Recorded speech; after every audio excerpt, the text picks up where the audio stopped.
Magandang araw mga kaibigan. Bigyan natin ng reaction, opinion itong post ang balita ngayon. Claire Castro, itinangging jowa niya si DOJ spokesperson Polo Martinez. Mariing itinanggi ni Palace Press Officer Yusek Claire Castro ang kumakalat na blind item at aligasyon na iniugnay siya sa isang opisyal ng Department of Justice kasunod ng mga espekulasyon sa social media. Sa panayam ng programang Sa Totoo Lang ng 1PH, diretsahang sinagot ni Castro ang issue at iginit na wala itong katotohanan. Sabi niya, ako rin po, nagulat ako. Saka wala po tayong kondominium. One thing is for sure, wala po tayong kondominium. Bakit napunta sa kondominium? Bagamat hindi niya direktang pinangalanan ang DOJ official sa kanyang payag, ang kanyang paglilinaw ay itinuturing na tugon sa mga kumakalat na usap-usapan na nag-ugnay sa kanya kay DOJ spokesperson Polo Martinez. Ayon kay Castro, hindi naging issue ito sa kanyang pamilya, lalo na sa kanyang asawa. Sabi niya, anti-clear ito yung asawa ko, hindi siya kinakabahan kasi alam niya naman na hindi natin gagawin kung ano man yung iniisip nila. Yung mga pinupukol nila sa aking mga issue. Bukod dito, iginit din ni Castro sa kanyang pagkatao bilang isang asawa at ina. Tayo po, ito ang payag ni Claire Castro. Tayo po ay mapagmahal na nanay at mapagmahal sa asawa. Kumbaga, isang asawang loyal, the ever faithful wife. Wow! Salamat naman, Auntie Claire Castro, dahil nagsalita na kayo sa isyong ito. Ang tanong, sino bang nagpakalat nito? Pwede ba? Ito, suggestion ko lang para maiwasan yung mga ganyang fake news. Kasi kung ako ang nasa kalagayan ni Auntie Claire, ako ba ang husband o no? Pamilya ko itong uutingkayin o kanang i-dig up ko sino yung nagpakalat at kakasuhan ko kasi nakakasira ng puri yung mga ganyang aligasyon ba. Kaya nga tayo mga netizens, huwag tayong masyadong maniwala kaagad dahil nagkalat na po ang fake news.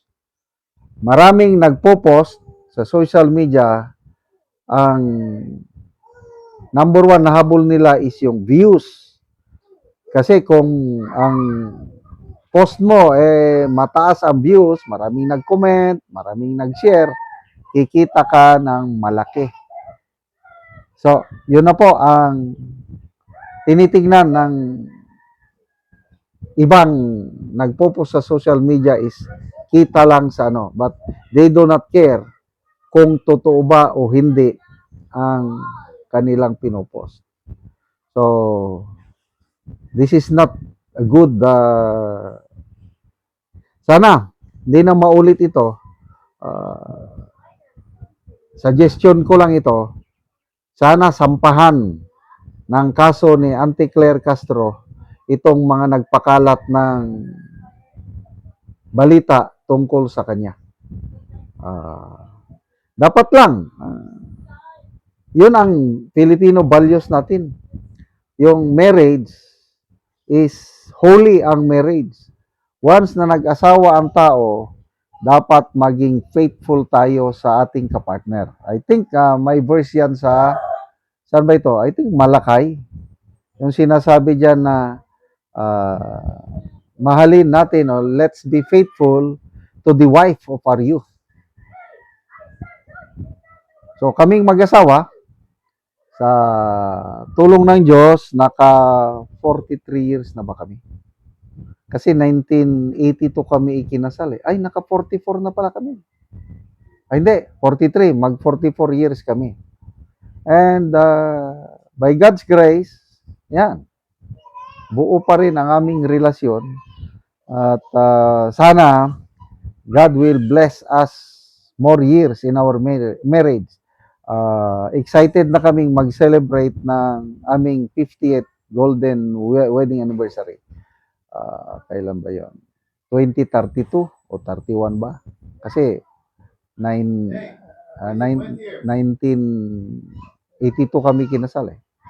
So 2032 pala ang aming wedding anniversary. So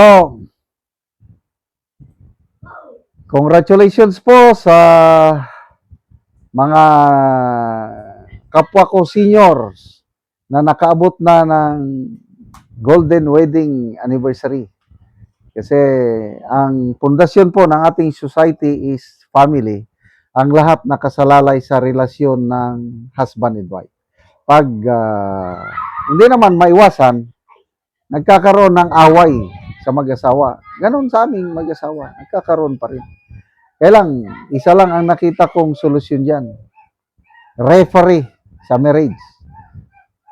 Ginawa naming referee ang Panginoong Hesus. Para bang boxing. Away yan. Pag stop! Oh, stop. Hindi, matiwasay ang boxing. After yung fight, sport, ganon. Kaya nakapagtagal kami ng 43 years dahil yun na nga, we allow our Lord Jesus Christ to take control of our marriage. Siya po ang referee. Pag nag-away kami ng aking misis, kahit anong sakit na nararamdaman kasi yung pride yan eh. Ang kalaban sa marriage, pride. Pag nasaktan na yung pride ko dahil sa away na yung mag-asawa, pag sabihin lang Panginoong Hesus na stop it, go to your wife, ask for forgiveness or you forgive her. Dahil siya yung referee, ginagawa ko at salamat naman at naayos namin yung differences namin, away sa marriage dahil meron kaming Panginoon na ginagawang referee, sinusunod namin palagi. Salamat mga kaibigan sa inyong pagsubaybay sa ating channel. Nakakatulong kayo ng malaki sa tribong Talanding ng Bukidnon dahil ang sweldo natin sa channel na ito is pantulong po sa tribo. Namimigay tayo ng libreng yero at pako para makapagpatayo sila ng mas maayos na tirahan. Panoorin nyo ang video na ito. Ug karon mao na ni ang atop sa natagaan na mo og yero. So kining diri gibutangan lang og silopin. Og kining diri nga ilang atop kuan lang gyud ni siya, tunnel bag. Kasi trapalayan. Trapal og tunnel bag. So nagpatindog sila sa ilang bag nga balay. Og karon mo na ni ang among gihatag nga yero. So mo na ni ang ilang gipatindog nga ilang balay. Mapag-isaban na kagidi. Oo, ilan sa mo niman ko. Ano ko siya pa mo. Ibuhan na kun anay ba kay ilog isa ba nagtukudan. Oh, si Makate. Anay.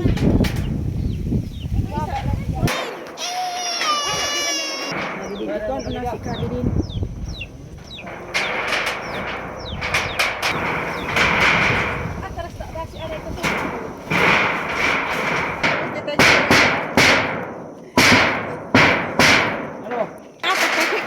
Igbidyoan ko na. Amin ipatukuro pagkatimo. Ano sa silang sandi? Ma. Kaya sire.